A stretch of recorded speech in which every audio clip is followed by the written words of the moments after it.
Bonjour et bienvenue sur la chaîne initiationphoto.com. Je suis Florent Letertre et je réponds à une nouvelle question de ma communauté. Aujourd'hui, je réponds à une question de Pierre qui demande est-ce qu'il y a des réglages types ou des réglages rapides pour la photo animalière. Donc la première chose dont je vais parler, c'est le matériel. Alors, je vais surtout parler de l'objectif puisque en photographie animalière, l'idéal c'est de pouvoir se rapprocher au maximum avec l'objectif, pas physiquement. Et donc on utilisera en général des longueurs focales, des téléobjectifs avec des longueurs focales importantes, type 300 mm minimum, avec un capteur plein format.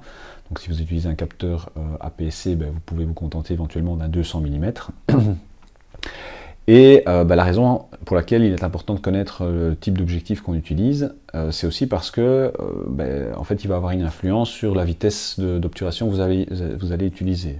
Puisqu'avec la formule 1 sur f qu'on utilise dans ce cas-là, eh bien, on aura 1 sur 300 mm par exemple, et donc on travaillera avec des vitesses de 3 centièmes de seconde au minimum, sur un capteur plein format.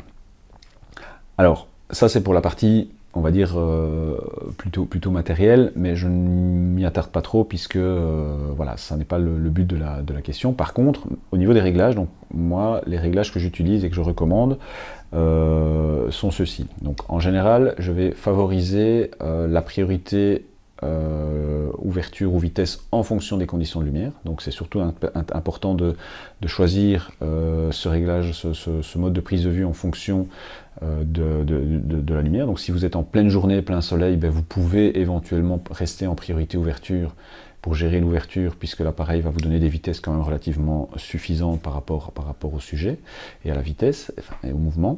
Par contre, en général, la photo animalière, on la fait plutôt tôt le matin, enfin voilà, juste avant le lever du jour ou juste après, mais rarement en pleine lumière, et même chose en fin de journée. Et donc on va plutôt favoriser une priorité vitesse pour déterminer la vitesse minimum par rapport à ce que je disais juste avant, 1 sur f, et être certain de ne pas avoir un flou de bouger voilà, par rapport au mouvement et par rapport simplement au type d'objectif qu'on utilise. Deuxième réglage que je recommande, c'est l'autofocus continu, c'est-à-dire l'AFC voilà, dans la majorité des marques et AI Servo pour Canon. De manière à ce que vous puissiez toujours adapter la mise au point, c'est-à-dire que le sujet va bouger et donc votre autofocus va adapter la mise au point en fonction de l'emplacement et de la position et de la distance par rapport au sujet de manière automatique, donc vous n'aurez pas à gérer cette partie-là. Enfin, la troisième information, le troisième paramètre à contrôler dans mes réglages, c'est la sensibilité ISO. Personnellement, je la mets en automatique en la limitant. Alors pourquoi? Bien parce que, voilà, surtout au lever du jour, la lumière va bouger rapidement, va évoluer rapidement, le soleil va se lever, donc on aura de plus en plus de lumière.